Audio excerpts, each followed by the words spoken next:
welcome to another night of chess and psychology. Um, Today we are going over some of really great games that have happened in Tata Steel over the last few days.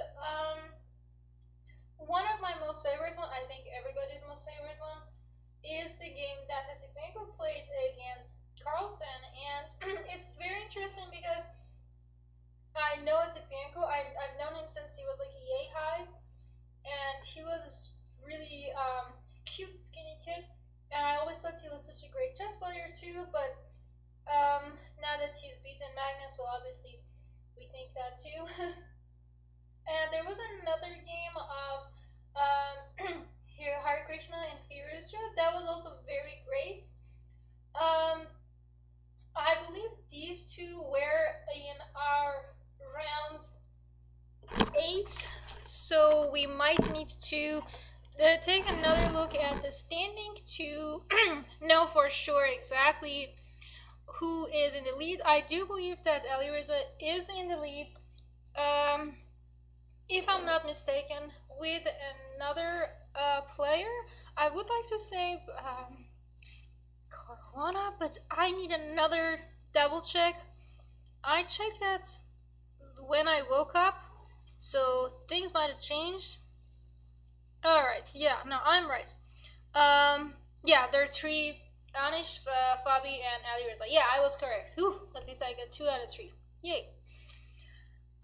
So, alright, we got those 3. This is my microphone. Oh, probably need to change its location a little. I also got this light, but I think it's a little too much light if I open it, so I need to readjust my light to, yeah, it's a little too bright.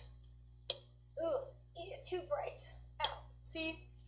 But GM Fishy has also been extremely active with our keeping busy. We actually have 3 stray cats now. For those of you who are keeping count, there's that little cute black one, there's a white one, there's a gray one. The gray one was very fluffy. Anyways, enough about my week and my cat. I guess cats now. So, okay, I guess I gotta bring the mic closer. Sure, we'll have the mic closer. Alright, let's go ahead. I want to start off with Esipenko's game, because I ideally would like to get through both of the games, but if I had to choose between them, I would definitely go for Esipenko Carlsen compared to Harikrishna Firouzja. Alright, so for those of you who have already seen the game, don't worry, you are not going to ruin it if you give spoilers. Ideally, I would like everybody to somewhat like participate and bounce ideas off each other, but if there are some spoilers, that's okay too. I left the best spoiler here, so Sapienko won. You guys already knew that. So, yay! GMP is also singing. Alright, so we got a very normal Sicilian going on, not much happening so far. We got nice Scheveningen. I know Pishi, right? So now, this was where it kind of started for me to go, whoa, is Sapienko really playing g4 against Magnus? So, Exquisite, thank you for the advice. I will work with that for next time. I just got this lamp like an hour ago. I found it in my storage. So I will work with it to find the best way to put it in good use. Alright, so we were talking about how on earth Esipenko had the guts to play g4. Well, that's the thing, like when you usually play a higher rated, the stronger opponent, can't get any stronger than Magnus now. You don't feel like you have the guts to do g4 stuff. Kind of funny, this g4 reminds me, one of my teammates' name is JJ. He's a grandmaster, and we always kind of like call this g4 JJ style. Anyway, so I guess Esipenko took a page out of JJ's book.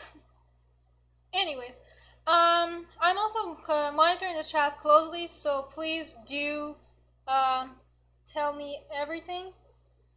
G4 is very strong, but my point isn't, I'm not arguing that G4 is weak or strong. I'm arguing how did the Sapienko have the guts. That's what kind of surprised me. Because even if you did even if you just simply did your like F4s and like with short castle, or if you tried with long castle, I would understand that. But G4 right here, again, it is one of the strongest lines. Nothing wrong with it, just the opponents. Alright, but these are all theory. Nothing, everything is just going on, theory, theory, theory. Until here. Here Magnus did I believe a novelty. He played with Queen H4, and it a little confused me, a little surprised me, because I agree, Squiz, a lot of people know the theory up until move 30.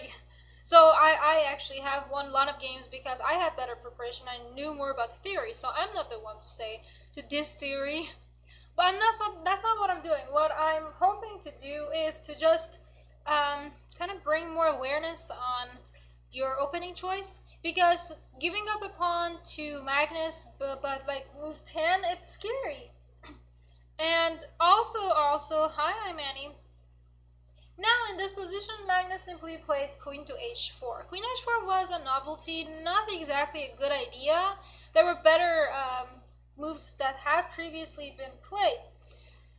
So queen e7 is one of them, bishop b7 is another. If bishop b7, then queen e7, that's like you try to get your pieces out, and white has good piece activity, better at the moment, a little safer king, a little better center, but this is still super playable for both sides. And actually this position has been played, and this has ended in a draw, but that's not we don't want to focus on that. It's a good position, but in the game after queen h4, now I want to ask you guys, what do you think we should do? Yaroslav is already on the money. He's saying queen h4 is typical. It's kind of a pseudo active move. Looks great, but it doesn't really do much. I agree with that, yeah. So now what do you guys think we should do? Maybe interesting, trying to activate the rook. What else? I kind of like the idea of long castle too. Well, I'm not gonna do short castle, so either now or a little later, long castle should be. I mean, no, nothing wrong. If you already seen it, I would appreciate it if you TA the chat for me. You could try to like throw hints in there, but not necessarily say the move. No, knight b5, this is way too early to start giving up pieces. Either long castle or rook g1, one of the two. I like rook g1, let's go for rook g1. So rook g1, black played g6 in the game, castle, and Magnus played queen back to e7. That's why it's a little weird, like you played this queen h4 just to go back to e7, why? One thing that was most likely maybe could have made it interesting was e5, but then e5, all of these squares are super weak for your knight to jump into, so it's really hard to have a super solid recommendation for what black should do. g6 was also not the most sharp one. Knight e5 would have made the difference, a little stronger ideas with knight g6. And so yeah, I wanted to point those out. Rook g1, g6, long castle, queen back. Now, white to move, what do you think we should do? You can see that white already has advantage. White already has safer king, better center, better space, more open rooks, more open everything. So now the question is kind of how are we trying to use this advantage as white? I see. Hello, Elvis. Alright, good job, Axel. Yes, f4. f4 is interesting. The move e5 is also something that computer suggests, but I wouldn't put my money on it. But I don't really like putting my money on stuff, so I'm not the best gambler. I don't like to do it. Money is hard earned. I don't want to have to burn it. Alright. I agree. E5 is something to look into, but not necessarily something that we would want to do right away. So, alright, I see a lot of people's F4s are coming in. Yeah. Z, I see you too. I see everybody. Good, good. So, F4. I like the idea, F4. You're preparing for different ways of poking. Great. F4, let's say bishop b7. I didn't exactly understand king b1, but king b1 is very typical in this type of position, so nothing wrong with that. Knight c6, and now, what do you think white can do? Let me give you a tiny hint. The best move for black was knight c5. White would still hold advantage, but knight c5 would be the best try for black. Now, knight c6, can you tell me what could be wrong with it? A lot of the moves that a lot of the moves that have already been suggested in the chat are some stuff that will come up, but just a little bit more calculation.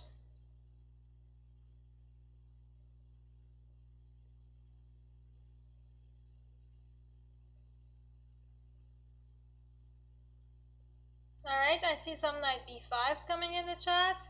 Now, knight b5, what if I take it back?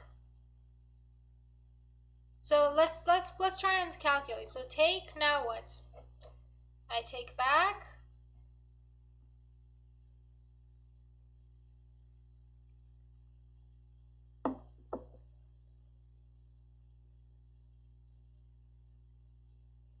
Yep, good. We take on c6 and then queen to c3. Poke this poor piece and that poor piece. Good, good. So knight c, that's why knight c5 was better. Knight c5 was going to cover up all these hanging stuff. Take, take, take, take, take. And now one of these will fall. I kind of wish I was commenting on this live, because then I could have been like, oh, look at Magnus's face. Ah, he did that. Wow, his face. I could pull a Pepe. But, anyways. So now after queen c3, it's really hard for black to come up with something, because if you castle, which he did, I would just eat your knight. And now again attacking both pawns. d5, he played d5 in the game. Take, take. Why do I keep doing this to myself? If take, now I would simply have this take attacking over there, and then d5 would also be falling. So it doesn't really go as planned. So in the game, Magnus simply played rook c8 first, attack the queen. We don't really want to do this queen b7. It's definitely possible, but it kind of puts my queen in a weird spot, and I don't really want to have to move with my queen all the way. So d6. There's a question on how do people find that, like the idea with knight b5 and knight c6 and queen c3. The concept of hanging pieces. This rook on h8 and this beautiful diagonal was kind of winking, and to be fair, even Magnus missed it. So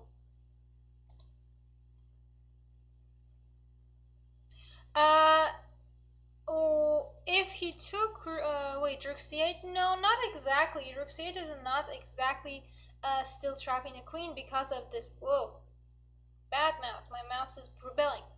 Because we have both queen b7 and d6, and in the game d6 was played, which I think is super cool. Just makes everything so much easier.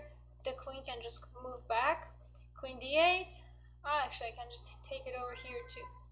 And Peachy agrees. Mostly. It's the stray cats. I feel like they come behind the window and call Peachy fat, and then he defends himself by meowing. Magnus is the world champion, so that's the beauty of chess. Even like the kid like Esipenko could beat the world champion. It's not like that in many other sports. Yeah, rook b8, queen back, and see, Magnus is still fighting. It's just not working as well as he would want it. So, question for white. What do you think we should do? We definitely have advantage. It's like +3. The queen, everything is super activated. The king is a little weak. The pawn is pretty great. What should we do? Should we try to start organizing an attack? So should we like start pushing these pawns? Should we try and exchange queens? Should we try and exchange rooks? We should do something. So Exquisite, if I had more pieces organized around the pawn, I would, but right now it's just not going to work. If I had like a pawn on h5, a pawn on f5, and like a bishop on d3, yeah, I would start taking over there. But right now, just do this most simple move. Queen c7. If you take, perfect. I take back, and everything is just, it's like really amazing. If you don't take, which in the game Magnus didn't, queen e8 is another way to go. Apparently, rook a4 is also worth considering. But queen e8 is also similarly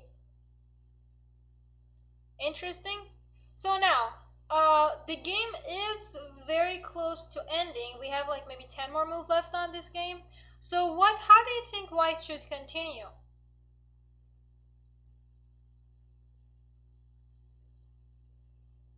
So black didn't want to exchange queen, so unfortunately, the idea with rook g6 doesn't work. It would take way more pieces. You don't really have that many pieces left. That's kind of the problem.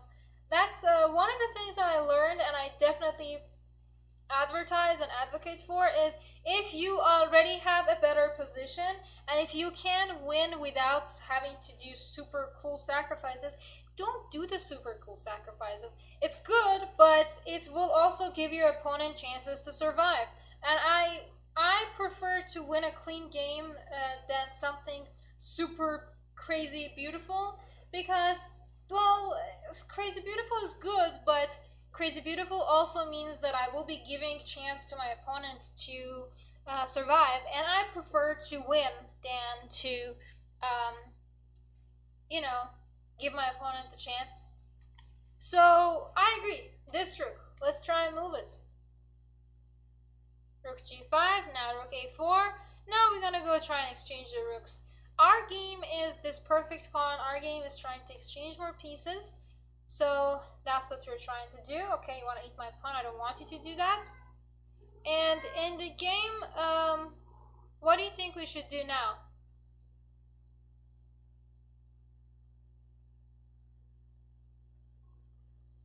Thank you, Exquisite. Yeah, well, you can win beautifully like Esipenko is winning. You don't have to do crazy stuff. If you see the tactic for certain, yeah, you should do it. But if you don't, then no, don't do it. Winning a game with more strategy and more pressure is much more interesting and exciting than with some weird sacrifice that you don't even know how it's going to go. Unless you actually see it. But don't do it just because it looks cute. Yeah, gotta bring back the queen. c3 is the best position, keeping our eye on the big diagonal. Queen d8. Now bishop f3. Another. This is such a masterpiece. Just look at this. This is so beautiful. Is there anybody here who doesn't actually find this beautiful?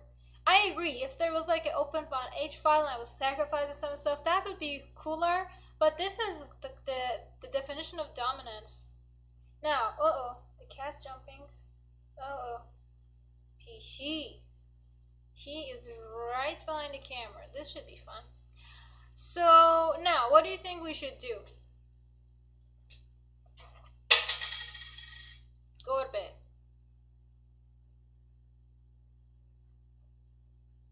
I agree, poor Magnus. This might have hurt. This probably hurt. I read some of the things that he said after the game. It was interesting. It's good to know I'm not the only sore loser. The following noises that you will be hearing is the cat rebelling and dumping stuff from the table. Alright, so first things first. Let's try to, queen is on d8 again and is attacking my rook. So let's try to go save that guy. Yeah, queen c7. Thank you, Tahiri. If take, again, take, and this guy falls. So you can't do that. Now, if queen f6, you try to take over this. Alright, no problem. I'll just play rook to a8. Keep in mind, if you played something too chill, if you took on d7, that would be the definition of giving your opponent too many chances, as you would be getting mated. Mates are not fun. try your best not to get mated, generally. So that's why you have to always look out for what my opponent wants to do. So, rook a8, take. Now no more rook takes b3. Queen f5, now, okay, actually, he kind of proved me wrong immediately. Now he's still preparing for rook takes b3. Now, we know what the opponent wants. How do we stop it? Dominic, my name. Oh, that's a good question. Dorsa Derakhshani. It might be a little too hard for a lot of people to say it, unless you have that KH equals Khe in your blood, or in your language, then you won't be able to say it. It's kind of okay. I've grown used to Derakhshani. It still sounds weird, but thank you. Yeah, King B2. Save your stuff. Again, be careful. If you took over here, you would be giving your opponent the chance to make your life quite miserable, as you would be having to deal with this checkmate threats. Black is actually much better now. Actually kind of winning. It's +4. So yeah.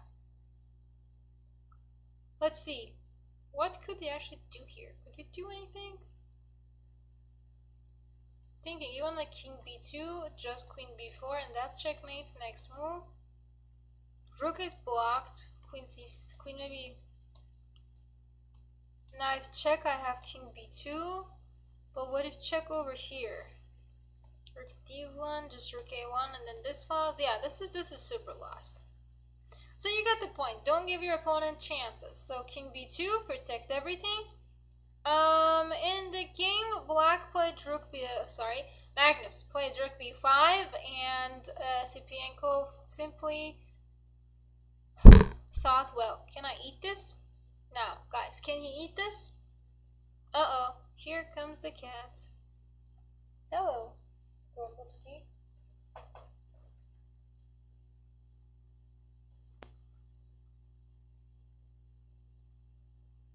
So what do you guys think? Can we eat that? Is that for free, or would we have to pay heavily for it? Is there any other checks that black could do?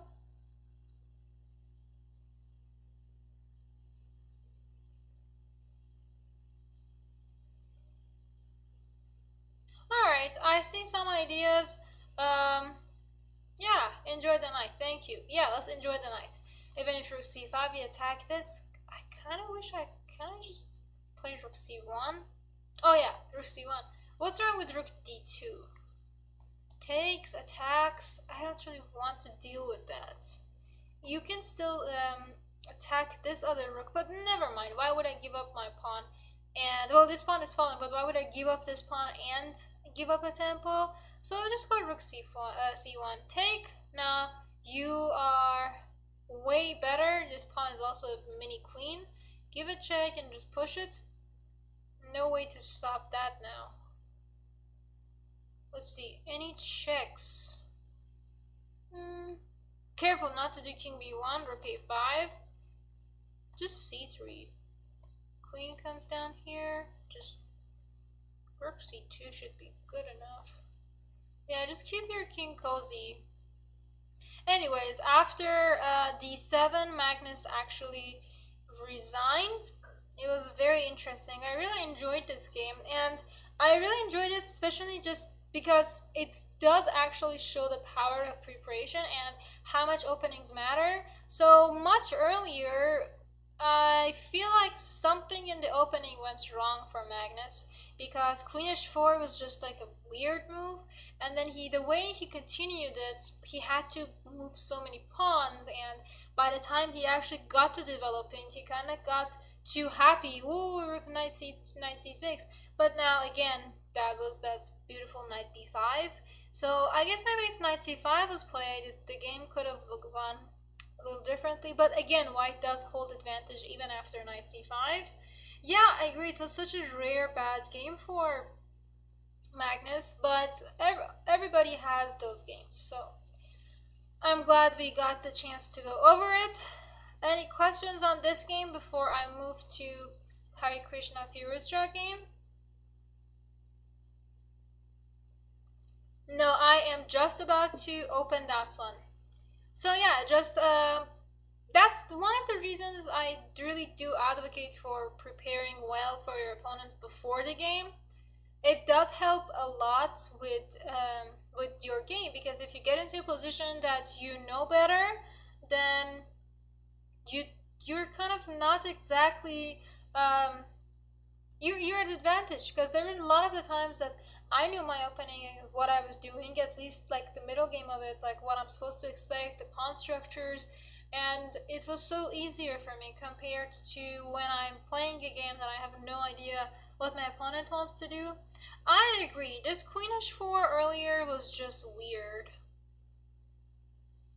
I think he didn't exactly enjoy the idea of playing bishop b7 and queen e7, so probably he simply wanted to change it a little. Oh, Iraq, interesting. Alright, I think I have addressed the questions about queen h4. I agree. Matt, I don't, what about this square? If there is anything specific, please let me know. If not, I do think g4 is a great idea. Yeah, this is very good, but it's very heavily, you really do need to know the theory. You can't just go play g4, you gotta know it, and like really know it, not just like this is my idea. A lot of the games you just play like this is my idea, but you can't do that with g4. There are a lot of Sicilian variations that you can just know by like the middle game, or simply know because of like by ideas, but something like g4 you gotta know. All right.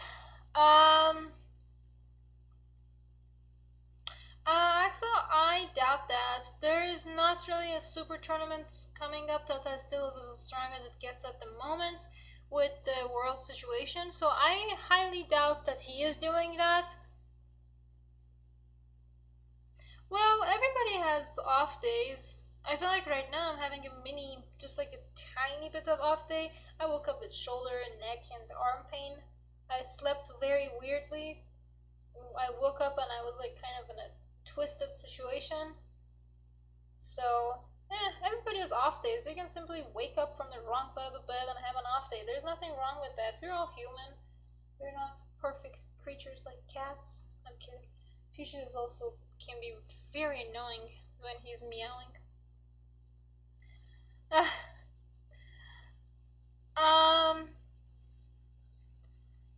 Alright. I agree, there's a lot of stress. Dominic, that's a very good question. Feel free to send me an email or my Instagram DMs.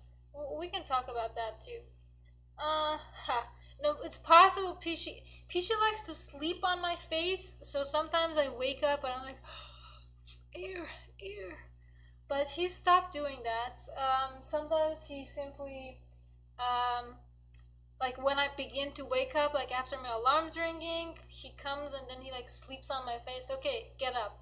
And then he tries to cut off my air supply, so I actually have to wake up. It's like a good alarm, but he doesn't wake me up. He waits for the alarm first.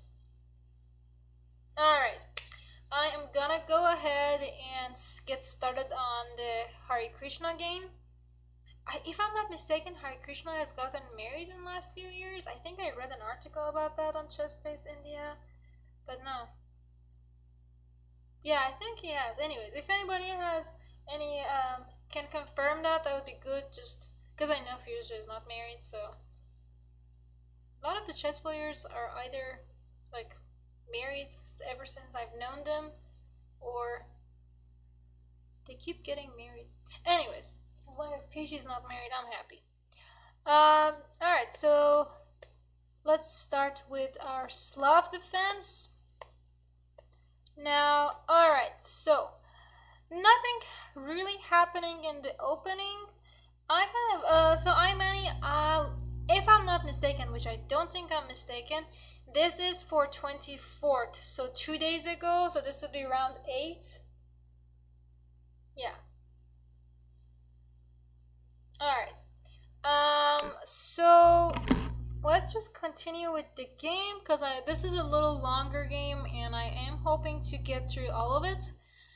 And I don't want to rush into it. So it's just normal Slav defense. It's just without the knight f3, but knight f3 could come sooner or later. Because that knight kind of does belong on f3, unless you're trying to pull a knight e2 and e4, but that's not for this type of position. You'd still probably need to have a c3. That's a whole different position. So I brought that up because I'm trying to figure out where do I want to place my pieces, where do my opponents want to bring their pieces. Ooh, thank you Axel for the fact checking. I was right. It was pretty recent. Jewish years? Good, good. Alright. Do I have my phone near the mic? No, I have my iPad near the mic. But my laptop is overheating a little, so if you guys hear a little noise, that might be it. But anyways, to be honest, I don't really like playing this line. The bishop on f5 looks too good. I'm not used to my bishop being out. I'm always used to having to struggle to get the bishop fianchettoed or an a6, so it's a little interesting. But anyways, so this here was a little weird because Alireza made a move that I wasn't expecting. I always thought like knight f6 is the way to go, and then you would probably do like a rook c8, probably like a bishop to d6 or to b4, and that's how you would continue for this line. But he played knight e7. It's a little weird because you would have to do this knight g6 at some point. And then what would you do with your bishop, and then knight on g6? What am I doing with that? So most likely we'll have to do, it's going there to do something in the center, but even if you want to do that, then your pawn on d5 is a little wobbly. So there's a lot of like, oh my god, what's going on in the future type of questions, but I'm sure Alireza knew what he was doing. So Harikrishna played rook to c1 in this position, which was again a novelty. Position is equal though, there's not like a super novelty that oh my god, now white is winning. So now what do you think? I'm gonna take a minute and ask a little bit of questions on what do you think black should do. Give me like a pathway, like I want to do knight to g6, bishop moves, and I want to do this, or like you don't have to start with knight g6, but I was just giving a little example.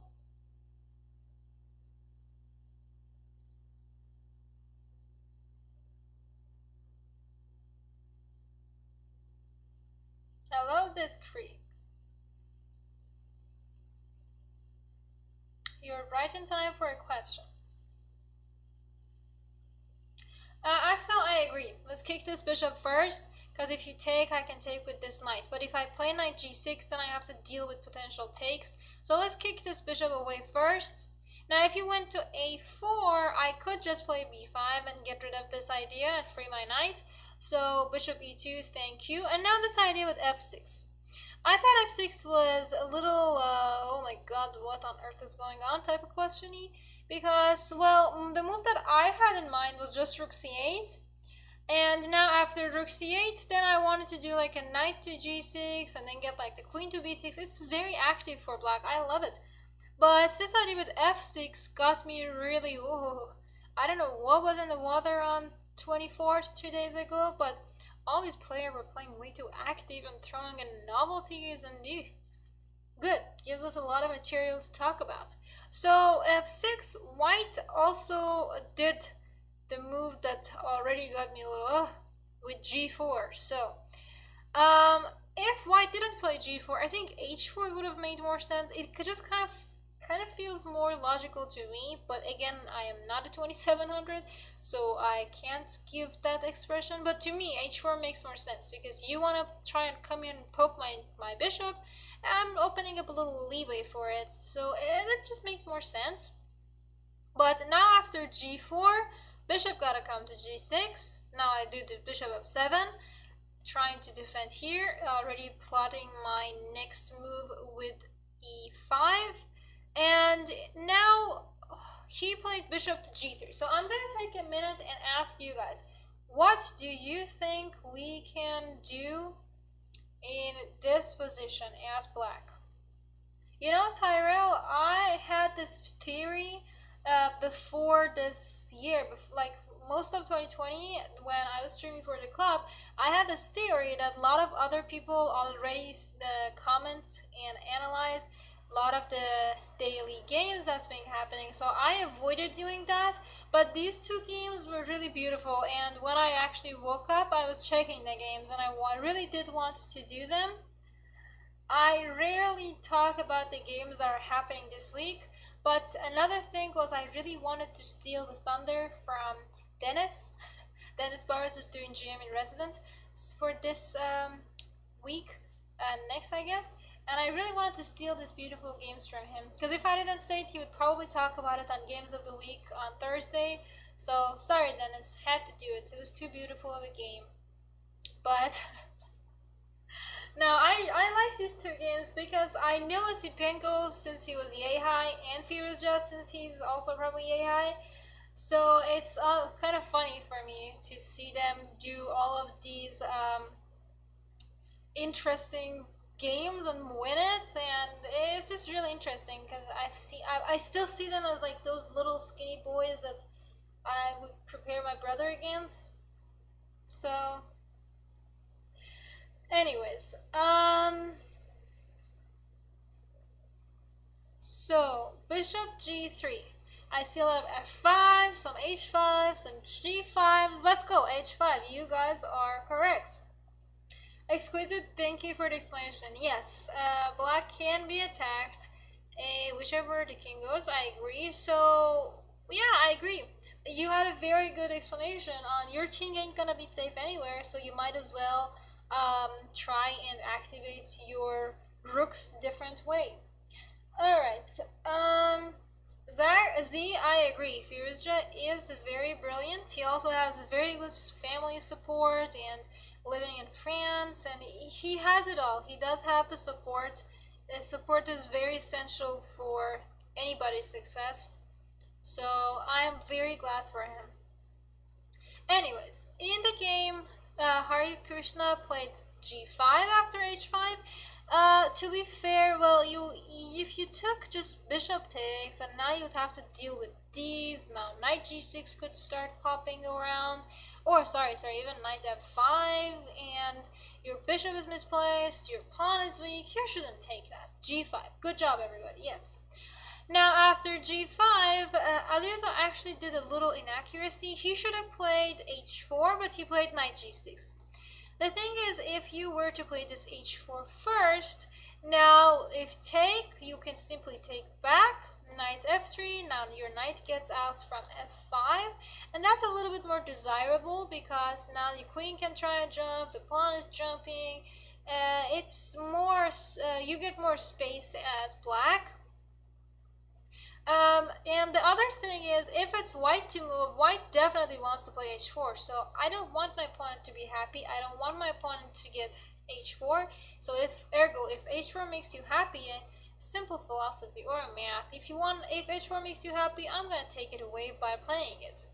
Firouzja played knight g6. I'm sure he had h4 intentions in mind. And actually kind of funny because Harikrishna also didn't play h4 and he simply took on f6. He should have played h4. Now we get h4. Good. Take. And in the game, he played bishop e5. Good move. Nothing wrong with that. We still take it. We take our pawn back. And now we have these two bishops and center. And this is kind of funny because this idea with two bishops and how the center should be is one of the things that I was talking about in one of the digital classes for elementary school kids that I've been teaching for a little bit for the chess club. So it was so funny because we talked about that last week and here I am seeing it. Kind of cute. Alright, so now rook c8, you simply develop. One of the main things is not to forget to develop your other pieces just because you have two cute looking bishops. Now this castle really did give me chills. I thought rook g1 was the way to go when I was watching this game, but castle just makes it a little more spicy, I want to say. but it is scary. Like, good for me. If I'm looking at this position from black, yay. But it's just so scary. Alireza played knight c6. Hari didn't take, because if he took, I would just take it back with the rook. And next thing you know, this rook is also jumping, flying. Rooks don't jump, rooks fly. So he played bishop g4. Now I want to ask the audience again, what should we do as black? You know black has advantage. It's not too severe like in the last game that was actual material advantage. It's simply a spatial advantage, a little better king, a little better bishop, it's like a little bit of everything. So where is the black king going? That's actually a very good question. Your king doesn't really need to go anywhere at the moment. There's nothing attacking it. If the center started opening, then we would have to worry about it. Thank you, thank you. The home office will be improving for next time we stream, because now I actually have some lights that I can shed on me. I also did order a camera because I'm hoping to improve my camera quality. I don't like how it starts giving out green stuff, but I probably have to wait a little bit for the camera to arrive. So hopefully it will be here by next week.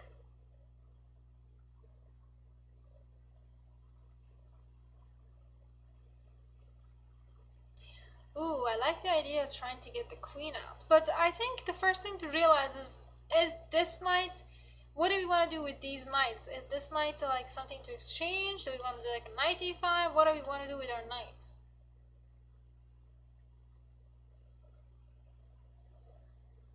Because my problem is that this knight on d4 is pretty strong. So I want to be able to do something with this knight. If I could get rid of it or if I could poke it would be great, but I think it's too early to poke, especially because my king is still here. If my king was on like a8, yeah, I would probably play that e5. I agree, exchange seems like a good idea. Thank you, Cody. Take, take, and now what?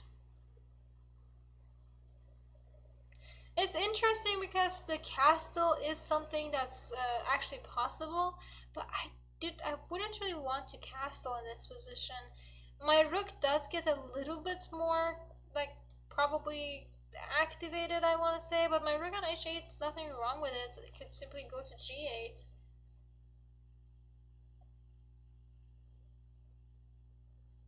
Okay, good. So let's try to get some pieces out.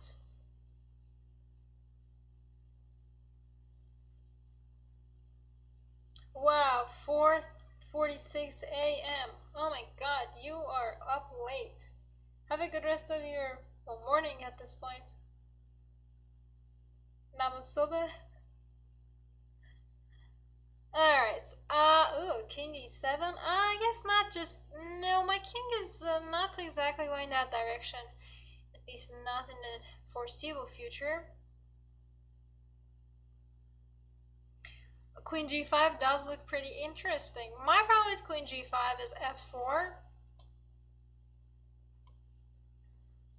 So, well, in the game, Alireza simply played rook c6. I like rook c6. It's a normal move because, you know, other thing to realize is that your rook, it needs to get to this side of the board, but he can't exactly jump from the queen and the king to get here. So you have to try and get a little creative. So, rook c6, knight goes to e2, and now, question, should we exchange these rooks, or can we try to maybe do something in the king side?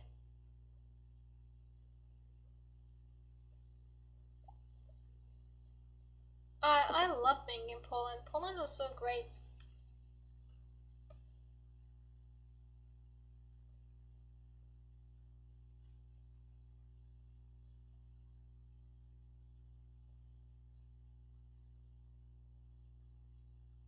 Alright, I see some ideas with exchange, h3, okay, I like the idea of h3. Well, h3 is the move that was played in the game, but queen g5 is another great idea, because after queen g5, now if you play h3, take, take, and now this endgame is also pretty great for black. Weak pawn, active two bishops, it's pretty doable. Again, it's not like it's winning, but it's better for black, even just a little bit. Alright, so in the game, black simply played h3. Perfect. Rook c3. Now, is h3 actually under attack, or can I try to just play a chill move?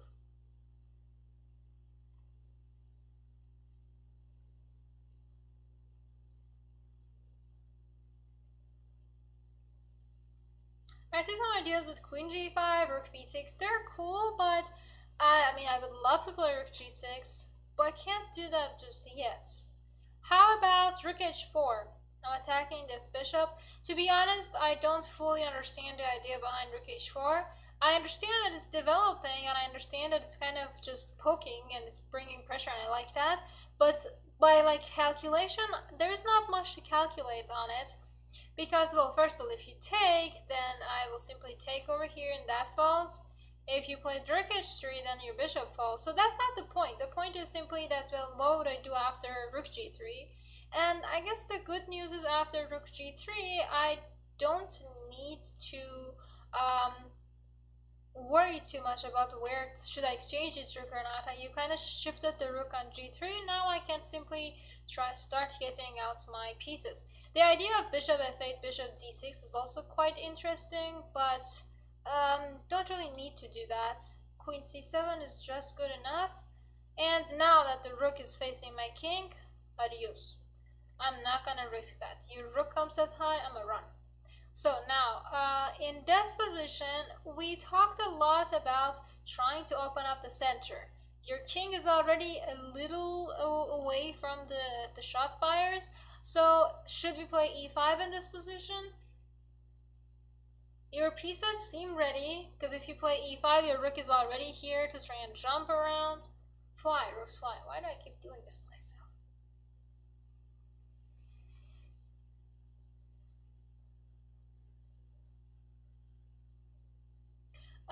King f8, why not king d8? That's actually a good question. If you played king d8, that's again possible, but your bishop here is defenseless, so bishop h3 would be a possibility. It's not like it's super strong, but your king is still not done moving. But when you go to f8, your king is done moving for foreseeable future, because it's also defending everything too. So queen d3, alright, I see a lot of ideas with... Alright, yeah, okay, good. Let's go for e5. Because if you were to take it, oh great, I'll take with bishop. Now I'm attacking rook, you move the rook, you lose the bishop. If you play f4 or so, I can start maybe eating some pawns too. Great, nothing wrong with it. So take attacking rook, sorry, so don't take, don't let your opponent start attacking your rook. Now, after this check, should we move the king or should we block the check? Those are your two legal options. Which one do you think we should go for?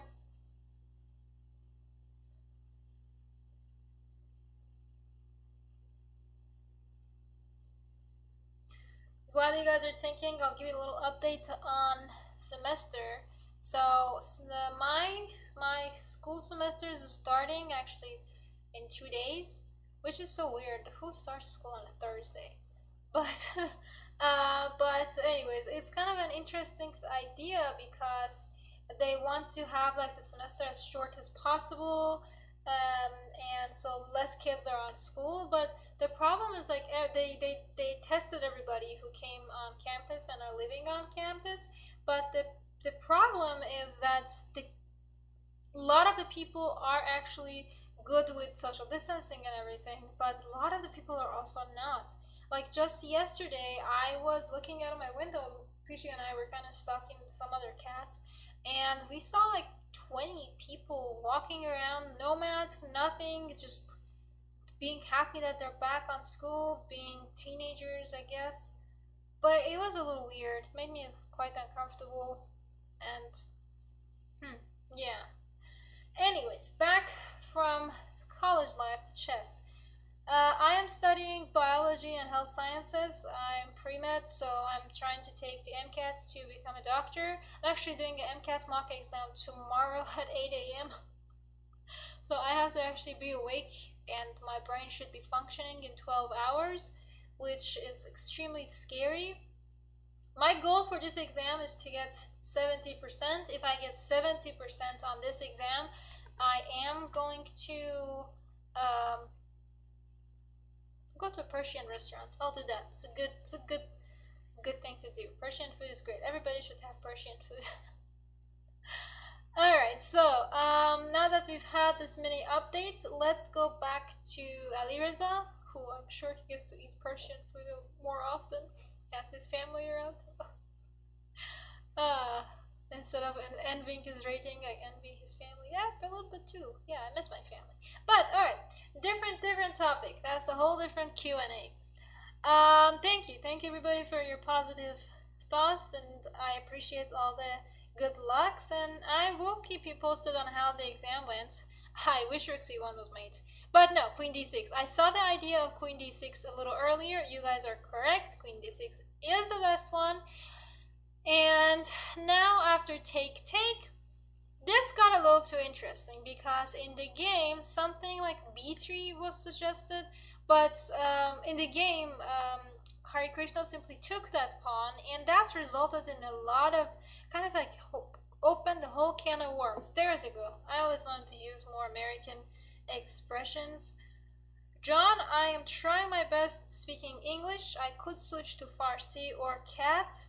I could also try and speak medical, but I don't think I don't think I would like that at this point. Anyways, so after bishop h3, we gave up a pawn, so let's eat the pawn. Now we could have some ideas with d3. We got a cool pass pawn, so we gotta start using it. So in the game, white played knight c1. Gotta block the pass pawns, right? So now, what do you think we should do? We are a little short on time, so I am hoping to give it a little bit more push. So what do you guys think? Black to move, what should we do? You know opponent wants to play knight to d3, so what you do should be somewhere that's kind of again bringing more pressure. Exquisite, I feel the same in Endgame.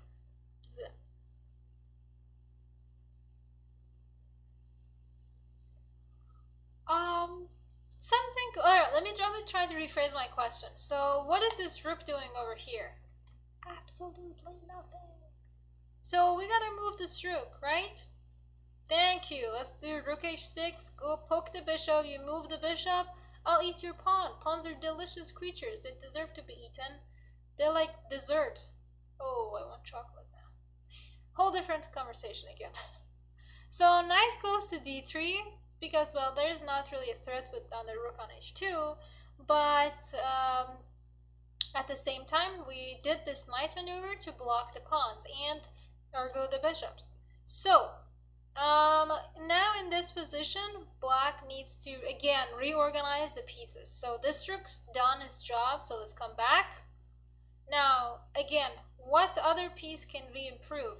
The bishop is still alright. This bishop definitely can be improved, but it's still doing something. This rook's kind of being a little weird, so let's move it away. So let's move it away. Ooh. Alright, I agree. Let's try and have play in both sides. We did some stuff in the king side, we ate a little pawns. Now let's come to queen side and poke a little over there. Again, to be fair, most likely most of us would draw this endgame as black and as white. But Alireza is actually very great with endgames. If I'm not mistaken, I think it was last year, because I remember I was doing GM in Rest for the Club towards end of January, and Alireza was playing Giri, I think. It was a very beautiful pawn endgame, and he won that. That was very amazing. I think I believe I did that as a Games of the Week, or the endgame class, because it was very great, and just winning like Anishgiri and pawn endgame is little ironic, little funny, little just like, wow, this kid really has got something pretty special. Anyways, rook c6, you are still forcing stuff in endgame. Bishop f3, oh, I gotta move this guy. Now, you can't really go to this rank anymore just yet, but this is an active rook, so let's get rid of it. Okay, we would want it to take, because now if we take it, it's doable, but now I have to deal with another problem, which is simply, well, knight e5s are coming up and all of your pieces just got active. I don't really want to do that. I don't want you to have activity. So, rook h6, let's go. I still need to activate my bishops a little better. Imagine if this bishop was like on e in this diagonal and it was on e3.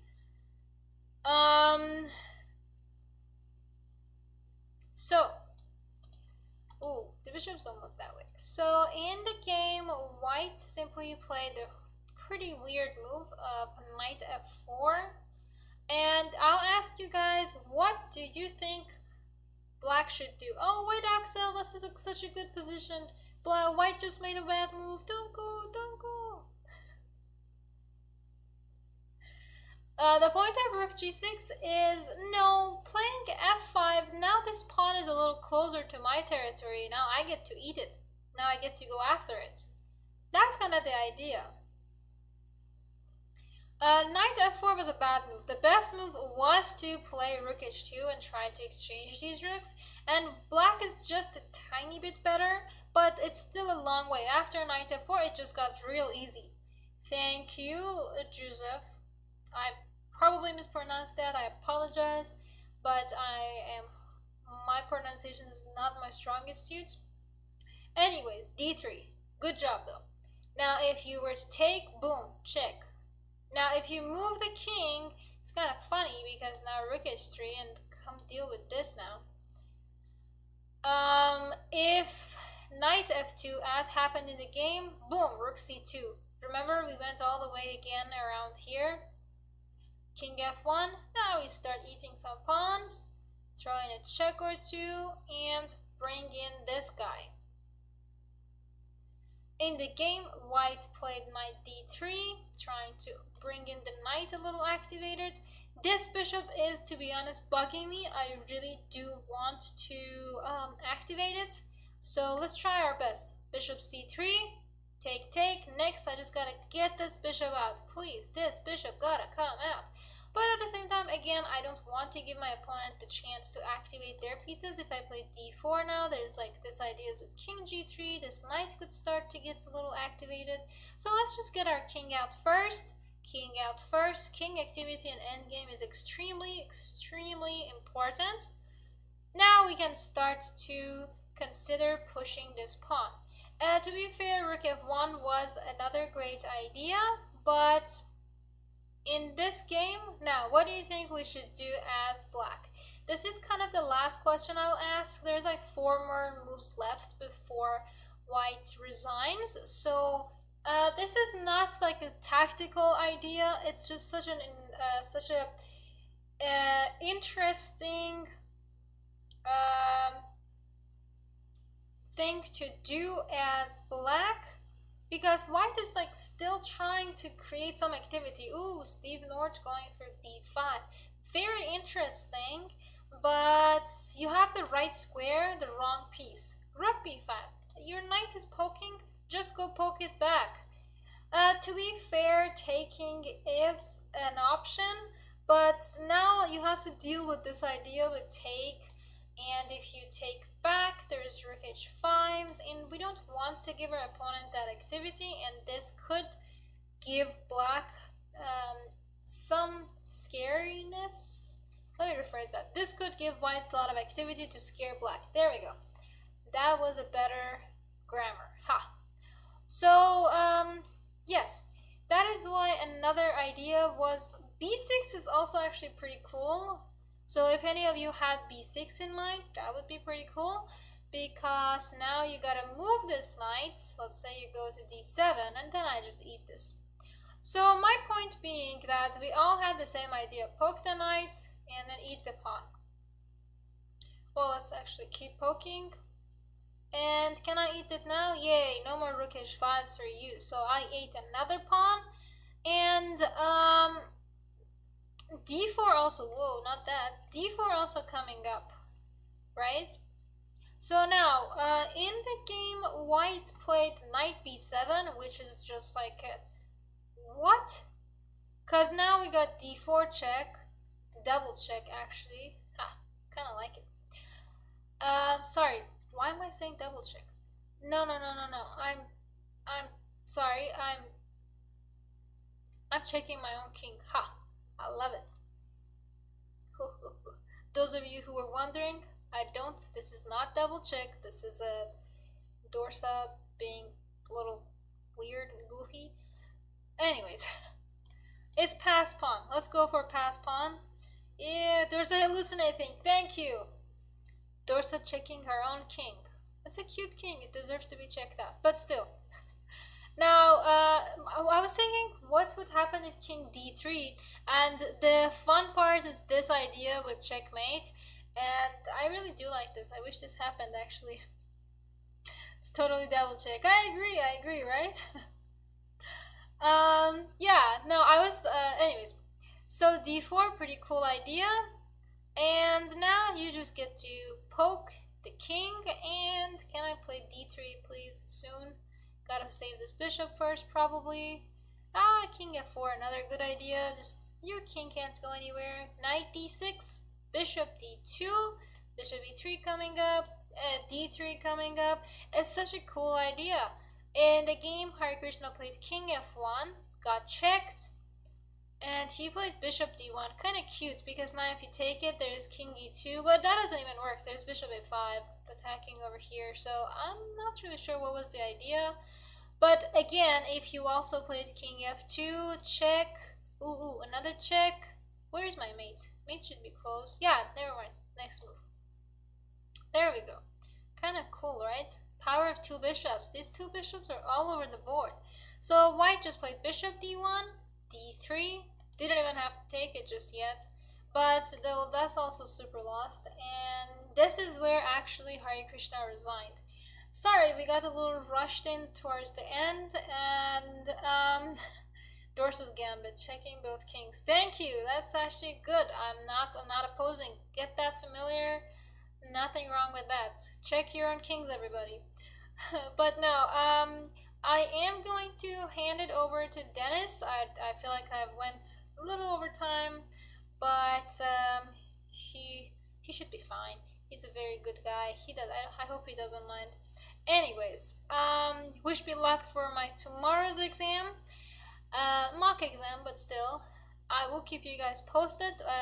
Enjoy Dennis, and I will be streaming on Twitch on Friday, so definitely join me for that. And I'm quite excited to know which one of the three leaders will win the Tata Steel tournaments. By next week, we should definitely have a winner, so we will talk about it more.